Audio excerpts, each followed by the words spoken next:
योगेश, ये चाकू तुझे किसने मारा?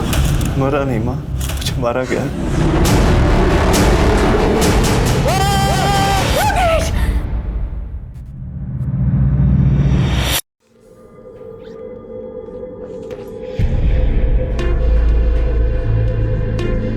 करिश्मा! करिश्मा! करिश्मा! करिश्मा! योगेश, क्या हुआ? क्यों चिल्ला रहे हो? कहाँ है मेरी दवाइयाँ? वो डस्टबिन में डाल दी थी मैंने। मेरी दवाइयाँ उठा के तुमने डस्टबिन में डाल दी। वो तुमने कहा था ना तुम अच्छा महसूस कर रहे हो, तो इसलिए मैंने। महसूस कर रहा हूँ? तुम लोग मिलकर ना मुझे पागल करना चाहते हो, है ना? ये करना चाहते हो ना तुम लोग? ऐसा क्यों करना चाहोगी? मैं तुझे छोड़ूंगा नहीं, बिल्कुल भी नहीं छोड़ूंगा। योगेश, योगेश, छोड़ करिश्मा को, छोड़ करिश्मा। शांत हो जा, शांत हो जा। एक लंबी सांस ले, एक लंबी सांस ले। देख बेटा, हम दोनों का तेरे अलावा कौन है? हम तेरा भला चाहते हैं और तेरे अच्छे सेहत की कामना के लिए ही मैं वैष्णो देवी गई थी ना। और आज भी हम दोनों इसीलिए ही जगराता में जा रहे हैं। करिश्मा, तुझे ब्यूटी पार्लर जाना था ना, जा हुआ पार्लर। मैं तुझे जगराता में ही मिलूंगी। जी माँ। जा।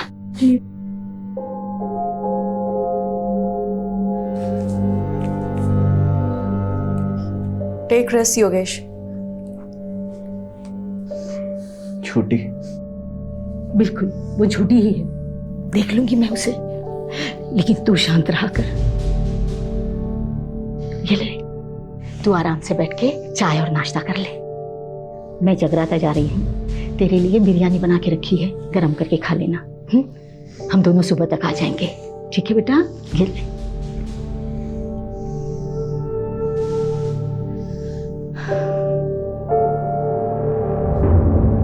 सब झूठ है, सब।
बस राजीव साहब, अपने अंदर ना आजादी की हवा भर रहा हूँ। फिलोसोफर, हवा भर ली, टाइम पास कर लिया, चल ऊपर चढ़। बंटी की पूरी गैंग को पकड़वाकर मैंने अपना वादा पूरा किया, अब आप अपना वादा पूरा करिए। तू टेंशन क्यों ले रहा है? विटनेस प्रोटेक्शन सेल में तेरा नाम डाल दिया है, तेरी सजा कम हो जाएगी, उन्हें बात कर ली है। तू चल ना, टाइम वेस्ट क्यों कर रहा है? चल। शुक्रिया राजीव साहब। हाँ चल चल चल। उसका लाइट का ध्यान रखना, ठीक है? अपने सेल में जाना चुपचाप। ठीक है, ठीक है। चल ऊपर चल।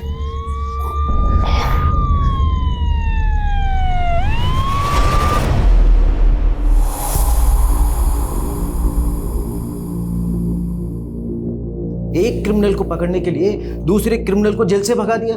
आई एग्री सर, राजीव ने जो किया वो गलत था, लेकिन आप उसका रिजल्ट भी तो देखिए सर। बंटी जो 2 साल से फरार था, हमारे हाथ नहीं आ रहा था, ओनली बिकॉज ऑफ राजीव वो आज हमारी कस्टडी में है। आप राजीव को बुलाइए। Sir. Sir relax. Thank you sir. Rajiv तुम्हें सस्पेंड नहीं कर रहे हैं, लेकिन अगले 1 महीने के लिए तुम कंट्रोल रूम में पोस्टेड रहोगे। बट सर, डिसीजन लिया जा चुका है, please don't argue. But sir मैं तुम आज ही कंट्रोल रूम ज्वाइन करोगे। सर मैं मानता हूँ कि मैंने कानून तोड़ा है, लेकिन आप ही बताइए, अगर एक एम्बुलेंस इमरजेंसी में सिग्नल तोड़ती है तो क्या आप एम्बुलेंस के ड्राइवर पर कानून तोड़ने का चार्ज लगाएंगे? हाँ, मेरा तरीका गलत हो सकता है लेकिन मेरा इरादा बिल्कुल भी नहीं सर। जय हिंद सर।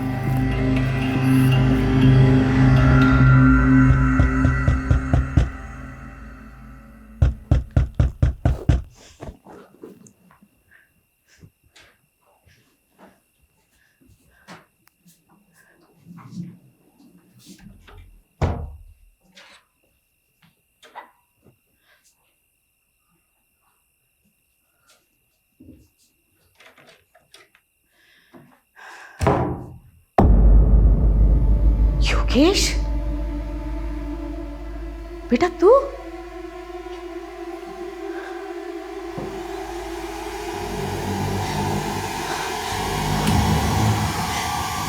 क्या है ये? योगेश! मरा नहीं माँ, कुछ मारा गया। योगेश! योगेश! योगेश! माँ, फिर से बुरा सपना देखा?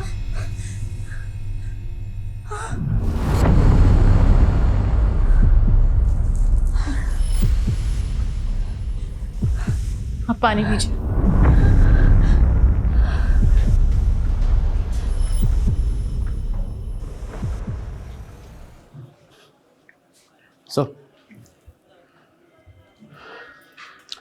सॉरी सर, शिवा को पकड़ने का प्लान हम दोनों का था और सज़ा भी हम दोनों को ही मिलनी चाहिए थी। तू क्यों गिल्ट फील कर रहा है? तुझ पे थोड़ी सीनियर्स पे गुस्सा हूं मैं। ये पटक दिया कंट्रोल रूम में, उससे अच्छा सस्पेंड ही कर देते।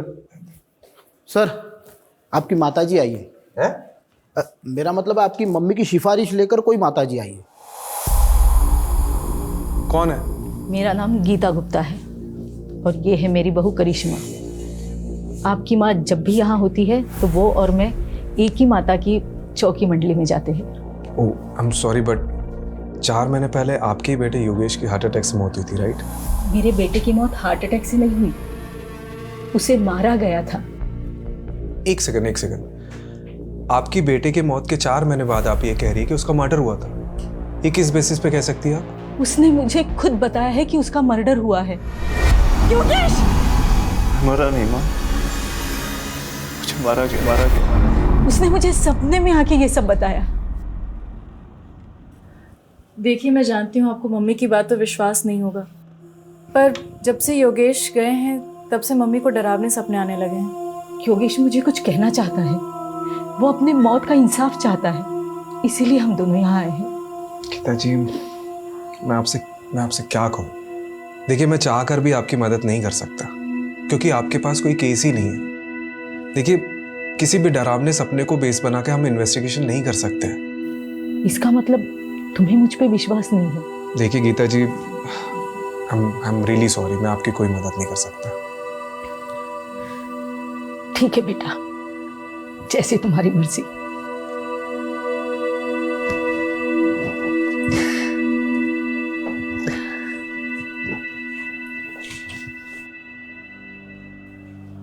आंटी जी की कहानी काफी फिल्मी थी।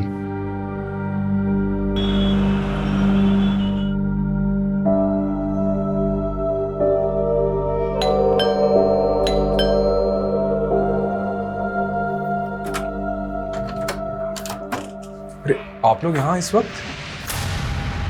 बेटा वो अंदर आइए। हाँ माँ जी बोलिए। योगेश के गुजरने से 2 दिन पहले उसका फुल बॉडी चेकअप हुआ था।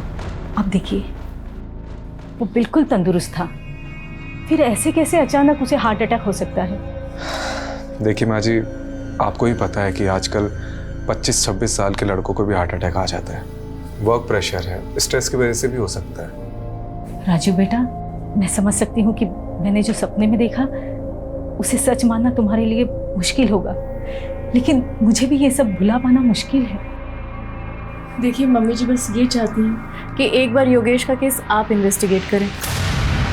हाँ, मैंने पहले भी इसीलिए FIR दर्ज कराई थी, लेकिन तब उस इंस्पेक्टर ने उस डॉक्टर से बात की जिसने योगेश को डेड डिक्लेयर किया था, और डॉक्टर ने इंस्पेक्टर से कहा था कि हार्ट अटैक से मौत हुई है, और इंस्पेक्टर ने वो केस बंद करा दिया बिना किसी इन्वेस्टिगेशन के।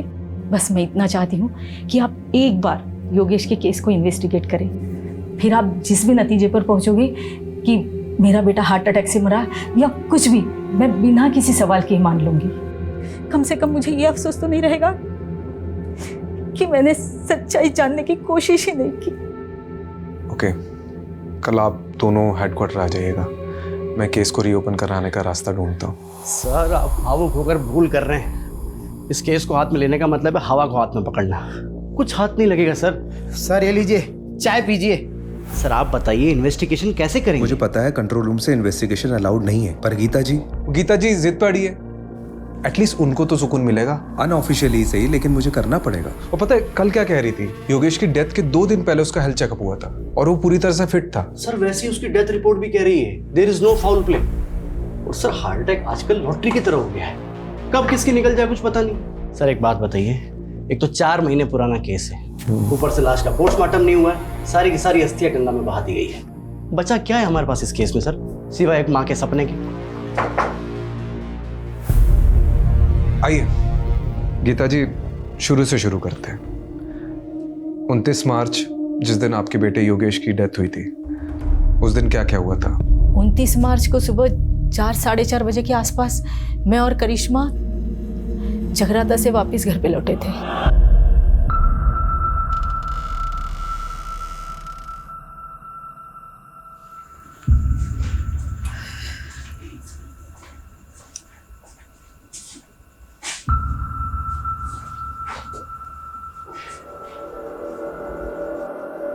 योगेश, योगेश, योगेश, योगेश, क्या हुआ बेटा? क्या हो गया? योगेश! बेजान पड़ा था मेरा बेटा। हमने फौरन डॉक्टर को बुलाया। डॉक्टर ने योगेश को डेड डिक्लेयर कर दिया। और अगले दिन जब योगेश की मेडिकल रिपोर्ट देखी तो सवाल ये उठा कि अचानक ऐसे कैसे योगेश की मौत हार्ट अटैक से हो सकती है। इसीलिए मैंने एफआईआर दर्ज कराई थी। आपने जो पुरानी एफआईआर दर्ज करी है उसकी डिटेल्स दीजिए, मैं वो फाइल मंगवाता हूँ।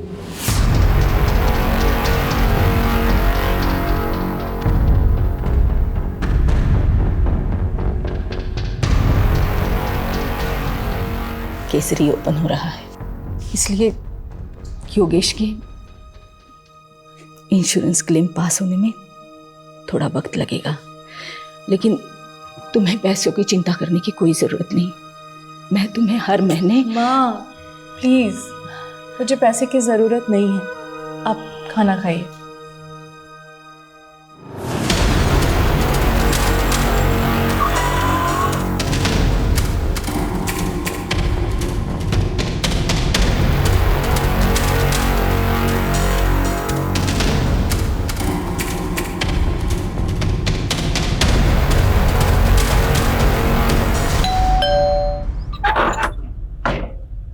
हेलो, योगेश का कमरा देख सकता हूँ अगर आपको कोई प्रॉब्लम ना हो तो?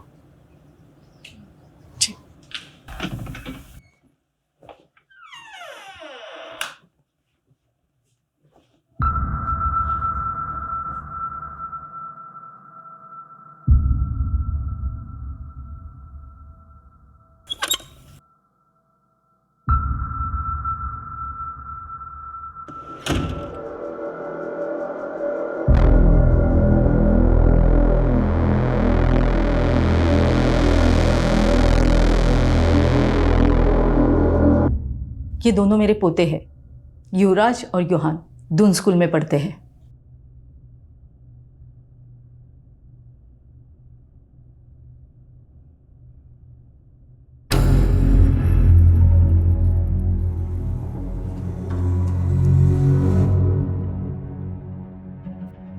ये कौन है? विवेक, योगेश का दोस्त और बिजनेस पार्टनर भी।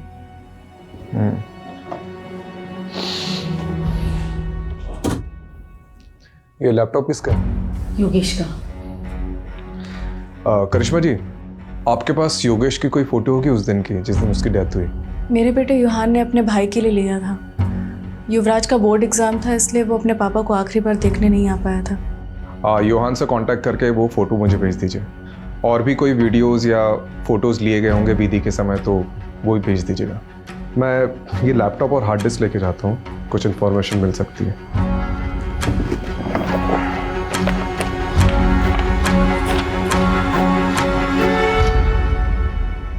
ये कौन सी दवाई ले रहा था योगेश? Anti anxiety pills. आज जो अपॉइंटमेंट है आप उसकी लिस्ट लेके आए। देखिए आज किस डॉक्टर साहब मुझे अभी आपसे बात करनी है, बहुत जरूरी। Okay okay, calm down calm down. नहीं डॉक्टर काम डाउन। नहीं डॉक्टर साहब, योगेश काम डाउन। क्या चल रहा है आपको समझ में नहीं आ रहा मेरे साथ क्या हो रहा है? योगेश शांत हो जाओ, शांत हो जाओ योगेश, रिलैक्स। अब बोलो योगेश, क्या बात है? सो नहीं पा रहा हूँ, कल भी पूरी रात जगा रहा मैं। दिमाग कह रहा है सो जाओ सो जाओ, पर आंखें दिमाग का साथ ही नहीं दे रही। स्लीपिंग पिल्स दी थी ना, काम नहीं कर रही? नहीं डॉक्टर, अगले महीने 28 तारीख को मेरी मीटिंग है दुबई में, करोड़ों की डील है और मेरा हाल देख रहे हैं आप। इस साल में गया तो मैं बर्बाद हो जाऊंगा, बहुत भारी नुकसान हो जाएगा डॉक्टर। मुझे हैवी डोज दीजिए डॉक्टर, मैं महंगे से महंगा इलाज कराने के लिए तैयार हूँ। योगेश का मन बहुत बेचैन रहता था। जब मेरे पास आया था उसके मन में अजीब सा डर बैठ गया था, जिसका मैंने ट्रीटमेंट भी शुरू कर दिया था और उसको कुछ दवाइयाँ भी लिख के दी थी। तो उसे कुछ फायदा हुआ था? बिल्कुल, 1 हफ्ते में तो बिल्कुल ठीक हो गया था। क्या एंजाइटी से हार्ट अटैक हो सकता है? चांसेस हैं, एंजाइटी के कारण हार्ट अटैक हो सकता है, लेकिन सुसाइडल टेंडेंसी भी हो सकती है।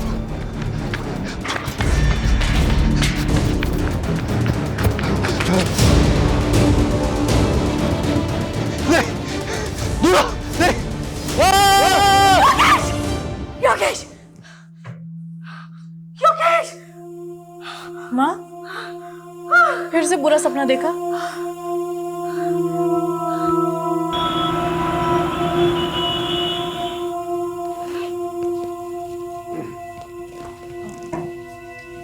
इस पेनड्राइव में योगेश की आखिरी फोटोज हैं और एक रिलेटिव ने फ्यूनरल की कुछ वीडियोस भी ली थी, वो भी हैं।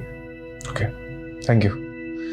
वैसे उस रात जब आप दोनों जगराता के लिए चले गए थे तो योगेश से मिलने आया था कोई, या कुछ अजीब हुआ था उस रात?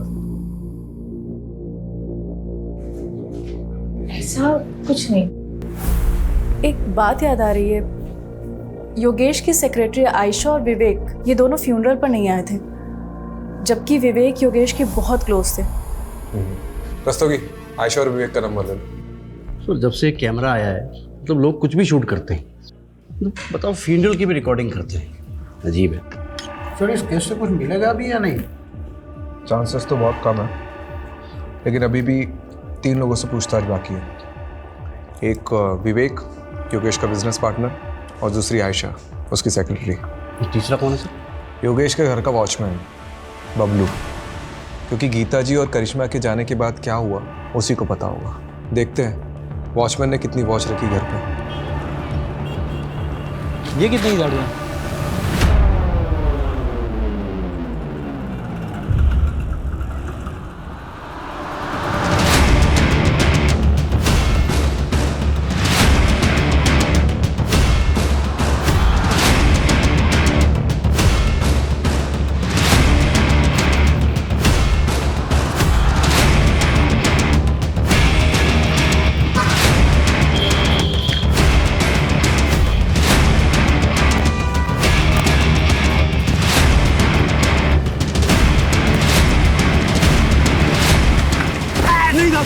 मैंने कुछ नहीं किया था, मैंने कुछ नहीं किया, मुझे कुछ नहीं किया ना? नहीं था। वेरी गुड, हम भी ऐसे ही इंसान को ढूंढ रहे जिसने ना कुछ भी नहीं किया, बाद में ना सब कुछ बता। देख बबलू, डर मत, अब ठीक से याद करके बता कि 28 मार्च को योगेश के घर में कौन कौन आया था, कौन गया था और क्या क्या हुआ था। वो दिन बड़ा ही बेकार दिन था, एक के बाद एक तमाशे हो रहे थे योगेश साहब के घर पे।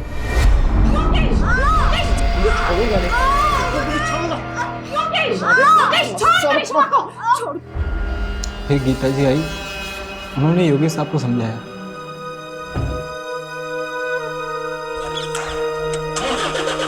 उसके बाद करिश्मा मैम चली गई। ये करिश्मा मैम घर से कितने बजे निकली थी? लगभग 5:30 बजा होगा साहब, क्योंकि मैं वही टाइम पे चाय पीता हूँ। और उसके बाद क्या हुआ था? फिर 7 साढ़े 7 बजे मैंने एक और झगड़े की आवाज़ सुनी। क्या है ये योगेश? तूने अपनी माँ को इतना बड़ा धोखा दिया, मेरे नकली साइन करके अपनी पुश्तैनी जमीन बिकवा दी। क्यों इतना ओवर रिएक्ट कर रही हो माँ? तुम क्या करती हो जमीन का? मुझे बिजनेस में जरूरत थी पैसों की तो मैंने उठा के बेच दिया, और वैसे भी तुम्हारे मरने के बाद तो वो जमीन मेरी होने वाली थी ना, तो क्या गलत किया? अरे तो मुझे बता दिया होता, मेरी नकली साइन क्यों की? इसी मेलोड्रामा से बचने के लिए कि पापा की आखिरी निशानी है, पुश्तैनी जमीन है, ब्ला ब्ला ब्ला ब्ला। तेरे पापा का अरमान था उस जमीन को लेके। पापा नहीं रहे अब सारे फैसले मुझे करने हैं। अब आपको संभालना भी मुझे है माँ। मैं आपको अच्छे से नहीं संभाल रहा हूँ क्या? आजकल के बच्चों को देखिए, वो अपने माँ बाप को उठा के वृद्धाश्रम छोड़ाते हैं, लेकिन मैं ऐसा नहीं हूँ माँ। मैं आपको संभाल रहा हूँ, है कि नहीं माँ? गीता मैम के जाने के बाद विवेक साहब और आयशा मैम आए थे, यही करीब 9 साढ़े 9 बजे।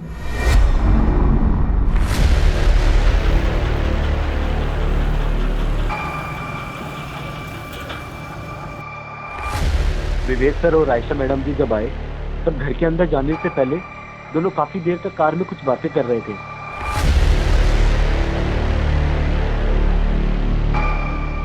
थोड़ी देर बाद वो अंदर चले गए साहब। तो इसकी रजिस्टर में एंट्री क्यों नहीं करवाई? साहब ये दोनों अक्सर वहाँ मिलने आया करते थे। बबलू तो फिर से मत कहना कि तूने फिर से कोई झगड़े की आवाज़ सुनी थी।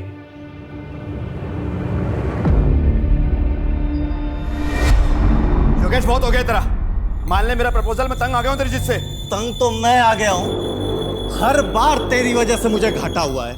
अबे गधा है तू, एक नंबर का गधा। साले अगर नंगों के शहर में ना तुझे लंगोट बेचने के लिए भेज दूं तो वो भी नहीं बेच सकता तू। साले बहुत सुन ली मैंने तेरी बकवास। तू मुझे अपना डिसीजन बता कि तू है या नहीं मेरे साथ। नहीं हूँ, बोल अब क्या करेगा बोल। छोड़। नहीं छोड़ूंगा, नहीं छोड़ूंगा साले। काम डाउन, इधर बैठो तुम। सिट। सर आप भी बैठिए। आप लोग दोस्त हैं और बिजनेस पार्टनर्स हैं, अगर आप साथ में काम नहीं कर सकते तो अलग हो जाइए। ये क्या तरीका है? आयशा मैडम ने बात को संभाल लिया, फिर दोनों शांत होकर बैठ गए। थोड़े टाइम बाद आयशा मैम वहाँ से चले गए और फिर ठीक आधे घंटे बाद विवेक साहब भी वहाँ से चले गए गाड़ी में बैठकर। उसके बाद कोई नहीं आया साहब। कोई आया नहीं है? तूने देखा नहीं? साहब 12 बजे मैं सोने चला जाता हूँ, उसके बाद कोई आएगा भी तो कैसे पता लगेगा मुझे? ये सब तूने गीता जी और करिश्मा को बताया था? नहीं साहब, किसी ने पूछा नहीं तो सामने से जाके क्या बताता साहब। वैसे योगी साहब बहुत अच्छे इंसान थे साहब, दिलदार थे। अरे बबलू जी साहब। कोई वो तो कुछ नहीं साहब, बस वो। ये लो 1 लाख रुपए पूरे तुम्हारी माँ के इलाज के लिए, अच्छे से करवाना। शुक्रिया साहब, मैं ये रकम आपको जल्दी ही 1 साल में वापस लौटा दूंगा साहब। मेरे पैसे मेरे अपने ही खा जाते हैं। मजाक कर रहा हूँ, पैसे लौटाने की कोई जरूरत नहीं, ठीक है? शुक्रिया साहब, बहुत बहुत शुक्रिया। आपको ये सब सच लग रहा है सर? मुझे तो ये सब कहानी लग रही है। नहीं रस्तोगी जी, मुझे सिर्फ ये कहानी नहीं लग रही है, इसमें कुछ ना कुछ तो सच्चाई है। जी सर, आप सही थे, काफ़ी सारी नई चीज़ें निकल कर आई है इसमें। पता है मैंने ये सोचा भी नहीं था कि ये केस ऐसे पलटेगा। पहले तो ये सिंपल हार्ट अटैक का केस लग रहा था, लेकिन अब 3 सस्पेक्ट सामने आए। पहला तो वो विवेक, योगेश का बिजनेस पार्टनर। जी सर, वो आखिरी इंसान जो योगेश के घर से बाहर निकला था। हाँ सर, हो सकता है आयशा मैडम भी मिली हुई हो सकता है, क्योंकि आयशा और विवेक योगेश के फ्यूनरल पे नहीं गए थे, और ऊपर से करिश्मा ने जो विवेक का नंबर दिया है वो भी स्विच ऑफ आ रहा है। दूसरा सस्पेक्ट एक करिश्मा हो सकती है, क्योंकि इसके योगेश से बहुत ज़्यादा झगड़े होते थे। सर तो फिर तीसरा सस्पेक्ट कौन हो सकता है? योगेश की माँ गीता गुप्ता। देख, हो सकता है उन्हें जो भी सपने आ रहे हैं वो कहीं ना कहीं उनके ही अंदर का गिल्ट है, जो उनको चैन से सोने नहीं दे रहा है। लेकिन सर वो खुद ये केस रीओपन करवा के अपने लिए मुसीबत क्यों खड़ी करेगी? कमलेश, उन्हें भी यही लग रहा हो कि हम भी यही सोचकर बैठे रहेंगे और उन पर डाउट नहीं आएगा, इसलिए वो खुद सामने से आई और केस को रीओपन करवाया। हाँ, नहीं बताया मैंने योगेश और मेरे झगड़े के बारे में, लेकिन इस झगड़े से योगेश की मौत का कोई लेना देना नहीं है। देखिए, लेना देना है या नहीं है वो तो इन्वेस्टिगेशन के बाद ही पता चला। खैर, आपने हमें पहले कुछ बताया नहीं है तो अभी बता दीजिए। उस रात तेरे पापा का अरमान था उस जमीन को लेके। पापा नहीं रहे अब सारे फैसले मुझे करने हैं, अब आपको संभालना भी मुझे है। माँ, आपको बुरा तो लगा होगा योगेश किस बर्ताव से। मेरा बेटा गुस्से में कुछ भी बोल देता था, लेकिन वो दिल से बुरा नहीं था। उस दिन जब मैं बाहर गई थी तो उसने मुझे थोड़ी देर बाद मैसेज किया था। हाँ, ये देखिए।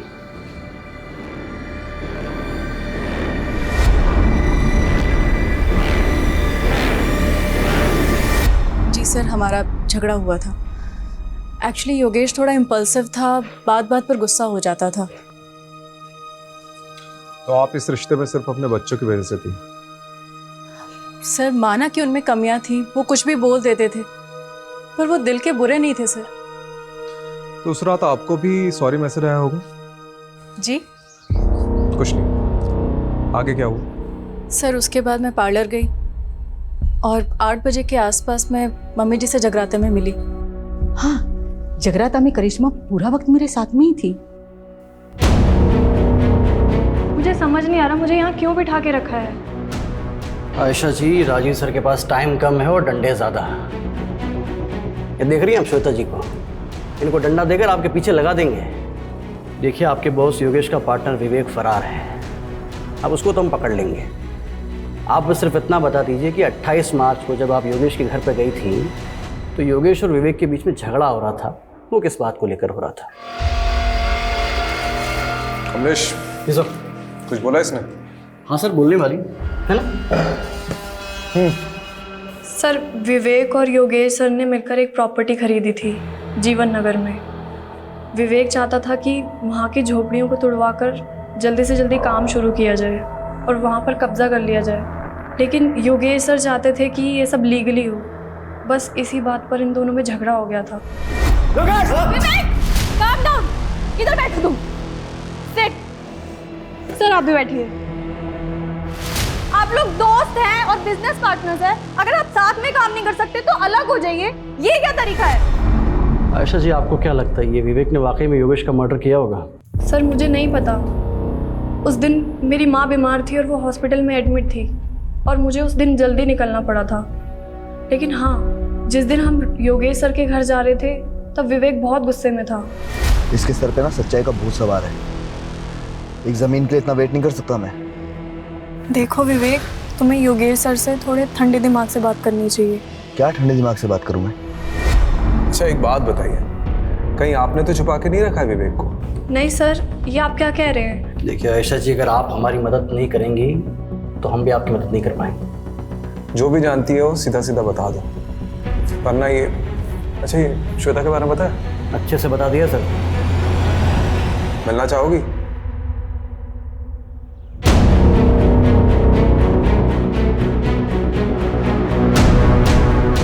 सर आयशा ने जो लोकेशन बताई थी उस पर हम नजर रखे हुए हैं।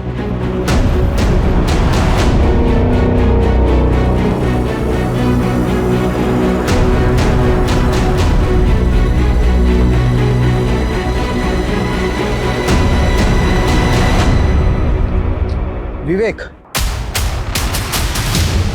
विवेक मार खा के बोलेगा कि बोलने के बाद मार खाएगा? चॉइस तेरी है। देख, हमें सब पता है कि योगेश की मौत में तेरा ही हाथ है। बहुत नफरत करता था ना उससे।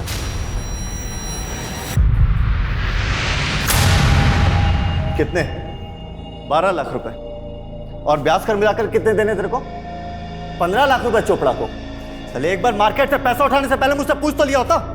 इस साले ने अपनी गाड़ी तक बेच दी। अब तुम शांत। चुप, कोई नहीं बीच में बोलेगा। योगेश, माँ आप भी चुप, एकदम एकदम चुप माँ। इससे गलती हुई है और इसे इसकी गलती की सजा मिलनी चाहिए। क्यों साले, है ना? ये है तेरी गलती की सजा। नई गाड़ी तेरे लिए।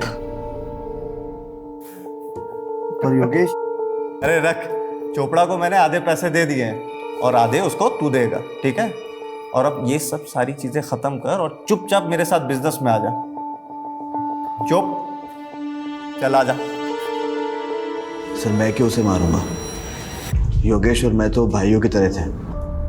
हाँ, हम दोनों साथ में बिजनेस करते थे, लेकिन हम दोनों की सोच अलग थी, इसलिए हम दोनों के बीच में झगड़ा होता रहता था। मैं तो उसे कभी मारने का सोच भी नहीं सकता। आज मेरे पास जो कुछ भी है वो सब योगेश का ही तो है। भाई मानता था ना उसे, तो उसके फ्यूनरल पे क्यों नहीं गया?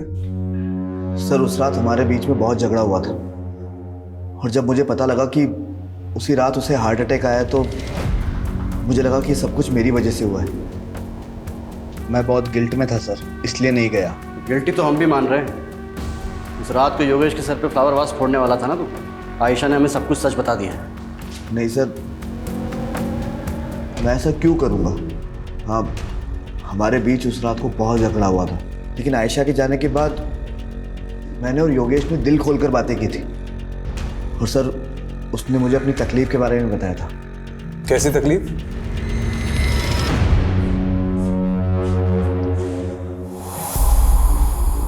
सब गलत हो रहा है यार, खुद पर काबू ही नहीं रहता।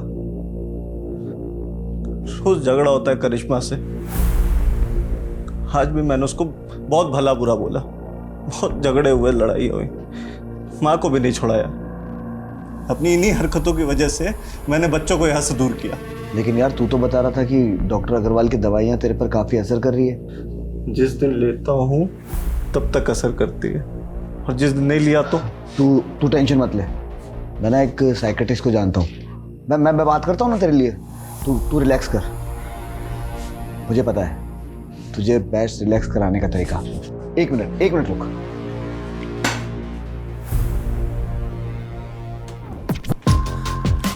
तेरा फेवरेट गाना, तेरी फेवरेट ड्रिंक के साथ में इससे बेस्ट रिलैक्सेशन कोई चीज हो ही नहीं सकती। सर, जब मैं वहां से निकला तो योगेश बहुत अच्छे मूड में था, और उसका मेरे जाने के बाद में मुझे टेक्स्ट भी आया।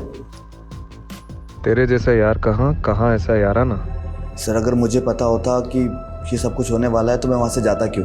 ठीक है, तुम जा सकते हो, लेकिन हाँ, शहर छोड़ के जाने की सोचना भी नहीं। ठीक है सर।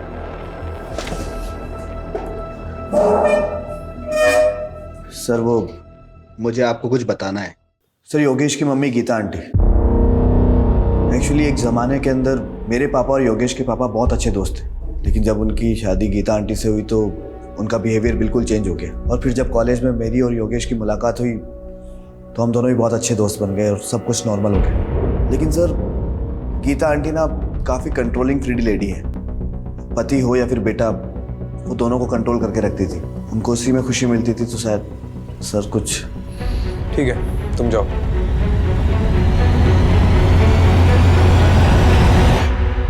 सर, वो हार्ड डिस्क ओपन हो गया है। कुछ मिला? सर, अभी तो देखना शुरू किया है, बहुत सारे वीडियो है। हेलो, हाँ ठीक। सर, कोई बाबा का एड्रेस मिला है जिससे योगेश कोई शक्तिवर्धक दवाई लेता था। शक्तिवर्धक दवा? और ये बाबा कौन है? ये बालक योगेश हमारी औषधियां ग्रहण करता था साहब। कैसी औषधि? बहुत दुर्लभ औषधि हैं और बहुत कीमती भी। ऐसी क्या खास बात है इस औषधि में? ये औषधि मानव को महामानव बनाती है साहब। खाते ही व्यक्ति के शरीर में ऊर्जा का संचार होने लगता है। ऐसे मान लो कि जैसे 10-10 हाथियों की शक्ति उसके अंदर आ गई हो। बहुत अद्भुत औषधि है साहब, बहुत अद्भुत। अरे यार, कितनी वीडियो है रे बाबा। योगेश के लैपटॉप से कुछ मिला? अरे सर, देखते देखते मेरी आंखें बटन हो गई। अभी भी कम से कम 20 वीडियो है। जितने भी वीडियो देखे ना, सबके सब वेकेशन और प्रेजेंटेशन के थे। फिर भी सर ट्राई करता हूँ।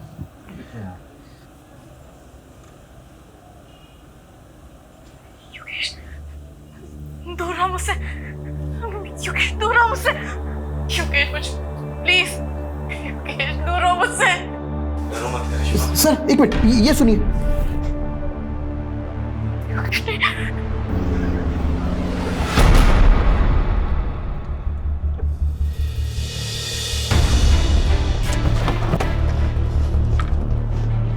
कहा ना मैंने, हर हस्बैंड वाइफ की तरह मेरे और योगेश के बीच में भी प्रॉब्लम्स थी, एंड इट्स नॉर्मल।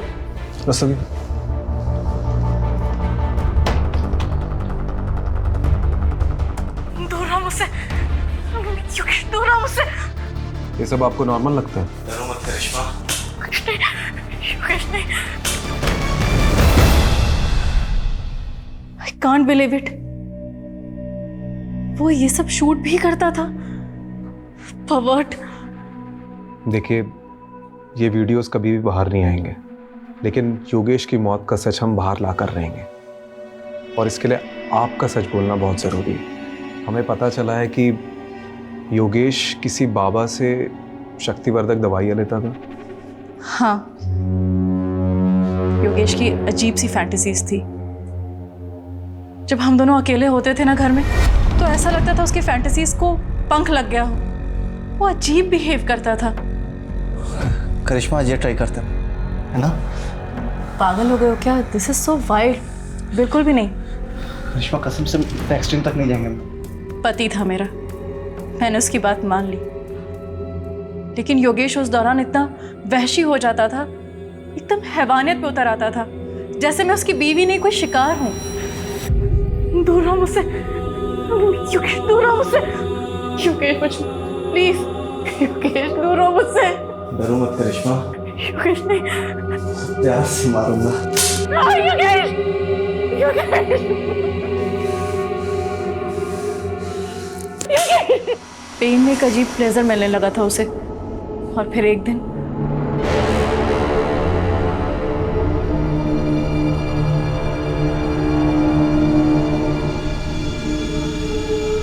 योगेश, क्या कर रहे हो तुम? छोड़ो। इसमें मुझे मर जाना। योगेश, योगेश, योगेश, क्या हो गया तुम्हें? सॉरी करिश्मा, पता नहीं मुझे क्या हो जाता है। मैं कैसे ऐसा कर सकता हूँ? मैं कैसे तुम्हें मार सकता हूँ? योगेश, ये सब वो दवाइयों का असर है ना? मैं काबू हो जाता हूँ। मैं प्लीज मुझे खुद को योगेश से बचाना था, साथ ही साथ योगेश को योगेश से बचाना था। इसलिए मैं हर वो चीज़ हटा देती जो उसके लिए जानलेवा हो सकती थी।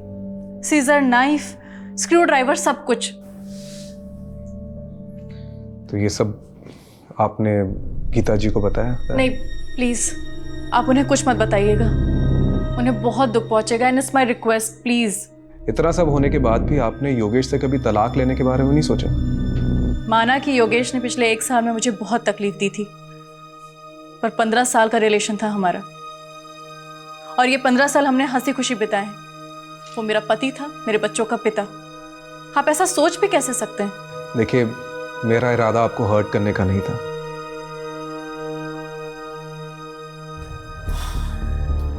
मुझे ये योगेश का कैरेक्टर समझ में नहीं आ रहा। राम और रावण दोनों बसे थे सर उसमें। कमलेश, राम और रावण तो हम सब में बसे होते हैं। अब मैटर ये करता है कि हमारा दिमाग किसकी सुनता है, राम की या रावण की। सर बात वहीं आकर रुक जाती है। योगेश का अगर मर्डर हुआ है तो मोटिव किसके पास था? विवेक, जिसकी उसने बहुत बेइज्जती की थी। नहीं नहीं नहीं, इन सब में सबसे ज्यादा सफर करिश्मा ने किया है। तो अगर किसी के पास सबसे ज्यादा स्ट्रॉन्ग मोटिव है तो वो है करिश्मा। सर आपका शक अगर सही भी है तो करिश्मा ने करिश्मा किया कैसे? योगेश की माँ ने हमें गवाही दी है कि करिश्मा जगराते में रात भर उनके साथ थी। लेकिन ऐसा कौन कह रहा है कि हमें गीता जी पर भरोसा कर लेना चाहिए? वो भी तो अपनी बहू के साथ मिली हो सकती है। चेक करो, इन सब पर नजर रखो। और हाँ, इनके मोबाइल डिटेल्स, लोकेशन डिटेल्स और सोशल मीडिया डिटेल्स सब चेक करो, इंक्लूडिंग गीता जी।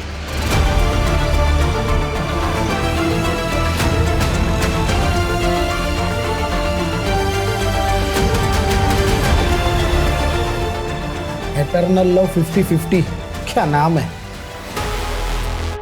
अरे सर सारे सस्पेक्ट की सभी सोशल मीडिया अकाउंट पे स्कैनिंग की, उसमें से एक ऑनलाइन स्टॉकर हाथ लगा है। एटर्नल लव 50-50 पिछले कई साल से एक करिश्मा को सोशल मीडिया पे स्टॉक कर रहा है। 2 साल पहले भी इसने करिश्मा को कुछ मैसेजेस किए हैं।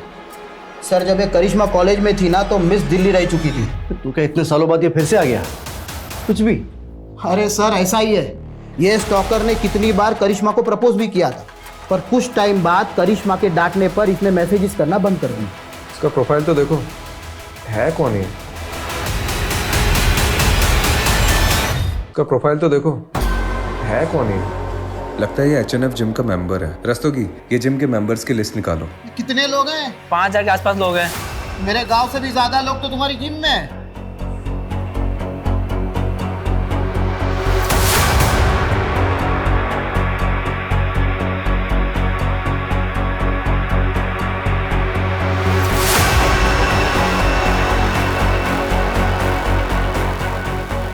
कुछ मिला? सर पूरा का पूरा कच्चा चिट्ठा मिला है। ये देखिए, हमने ये जिम मेंबर्स की लिस्ट देखी थी। और इसमें जो ये नंबर्स दिए गए हैं इन सब की लोकेशन को हमने मैच किया। उनमें से सर ये एक नंबर मर्डर वाली रात उसी एरिया में एक्टिव था। रात को 1 बजे इस नंबर पर पहले कॉल आया और उसके बाद एक मैसेज। ये नंबर एटर्नल लव का है? सर इस नंबर की हमने और डिटेल्स निकाली तो इसकी ब्राउजिंग हिस्ट्री से पता चला कि ऑनलाइन इसमें कोई ड्रग के बारे में सर्च किया गया था। हो सकता है इस ड्रग का इस्तेमाल योगेश के हार्ट को जमाने के लिए किया गया हो, ताकि नेचुरल डेथ की आड़ में मर्डर को छुपाया जा सके। ये नंबर किसके नाम पर रजिस्टर्ड है? हाँ मैं आ रही हूँ, लेकिन आप बताएंगे बात क्या है? अरे बैठ, देखिए आप ये ठीक नहीं कर रहे हैं। आप मुझे ऐसे जबरदस्ती नहीं रख सकते। ओह, तू कुछ नहीं बोलेगा ना तब भी तू फंस चुका है। एटर्नल लव, क्योंकि तेरे साथी ने सब कबूल कर लिया। मुझसे गद्दारी? गद्दारी नहीं, समझदारी की उसने। अब तू डिसाइड कर तुझे क्या करना है।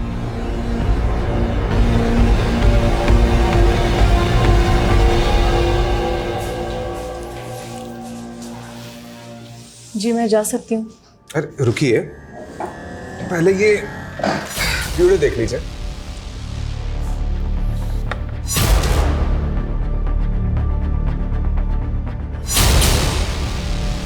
करिश्मा जी, आपके एटर्नल लव ने अपना जुर्म कन्फेस कर लिया है और वो केमिस्ट जिससे आपने ब्लड थिकर खरीदा था उसका भी पता हमने लगा लिया। मेडिकल से खरीदा था ना, तो ढूंढते ढूंढते पैर दर्द करने लग गए मेरे। करिश्मा जी, अब तो कन्फेस कर लीजिए, थोड़ी सजा कम हो जाएगी।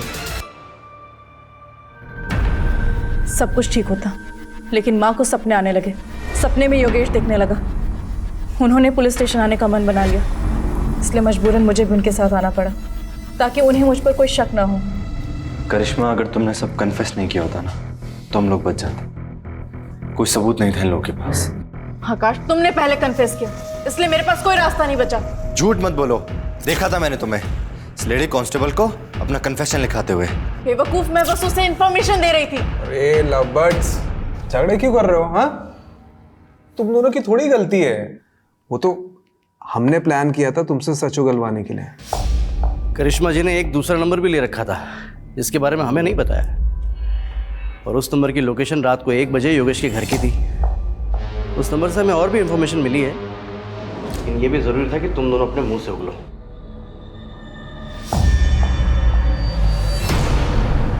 मैंने योगेश की दोस्ती आकाश से कराई थी, ये भी प्लान का एक हिस्सा था। उस रात हमारे जाने के बाद आकाश घर पर आया था। आकाश तू? योगेश, अरे वो दरवाजा खुला देखा तो मैं अंदर आ गया। ये देख स्कॉच लाया हूँ, महफिल जमाते हैं। जा किचन से ग्लास लेके चल। मैं लाया।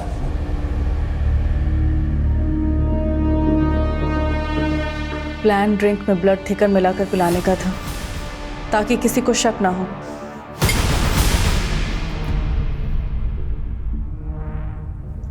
लेकिन योगेश को शक हो गया। तुमने इसमें कुछ मिलाया है क्या? नहीं तो सब ठीक तो है। तुम लोग कौन हो बे? बबला! मैं जगराता में थी, लेकिन बेसब्री से आकाश के कॉल का इंतजार कर रही थी। जब काफी देर तक कॉल नहीं आया तो मुझे टेंशन होने लगी और मैंने मम्मी से वॉशरूम का बहाना मारा और पीछे के रास्ते से घर लौटी। मम्मी, मैं वॉशरूम से आती हूँ। जब मैं घर पहुंची तो देखा कि योगेश अकेला सब पे भारी पड़ रहा था। योगेश! करिश्मा, अच्छा हो तुम आ गए। पुलिस को फोन करो। योगेश! ये आकाश मुझे मारने के लिए आए। योगेश! तुम्हें कुछ नहीं हुआ है, शांत हो जाओ। मैं आ गई हूँ ना, मैं आ गई हूँ ना। ये लोग मुझे मार देंगे। तुमने आज दवाई नहीं खाई है ना, इस वजह से हो रहा है। कुछ नहीं हुआ है तुम्हें, तुम आराम करो। कोई तुम्हारा दुश्मन नहीं है योगेश, आराम करो। मैं आ गई हूँ ना, सो जाओ, तुम सो जाओ। रिलैक्स रिलैक्स, तुम सो। तुम्हें आराम की जरूरत है ना? कुछ नहीं हुआ तुम्हें। जोर से मारो, बचना नहीं चाहिए।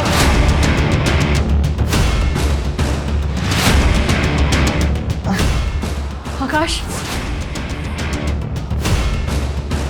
सारा कमरा साफ कर देना, कोई सबूत नहीं रहना चाहिए और ऐसा लगना चाहिए दिल के दौरे से मरा है। मैं जगराते में जा रही हूँ। और सुनो, काम होने देना, मुझे मैसेज करना।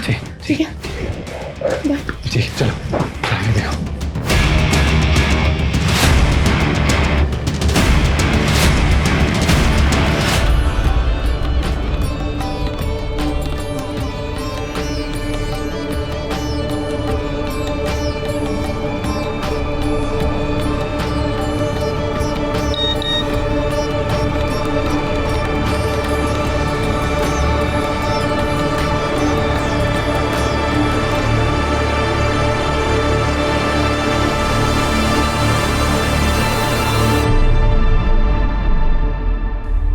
आकाश के साथ दोनों लोग कौन थे? शैलेंद्र और रामानंद मामूली से चोर थे। आकाश ने उन्हें पैसे दिए थे इस काम के लिए। लेकिन एक बात समझ में नहीं आ रही है, तुम लोग अंदर कैसे घुसे? वो वॉचमैन बबलू, उसको पैसे दिए थे और बोला था चुपचाप जाके अंदर सो जा।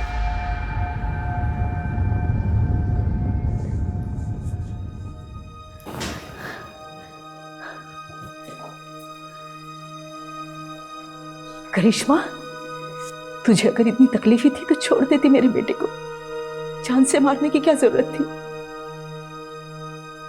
कमलेश, रस्तोगी, चलो।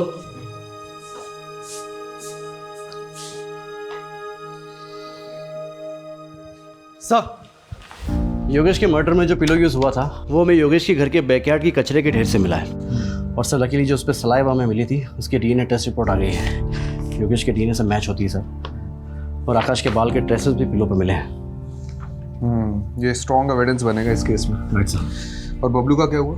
सर बबलू को तो धर लिया है। ये न्यूज़ देखिए क्या हेडलाइंस छपी है। 4 महीने बाद खुला मौत का राज, पत्नी ही निकली कातिल।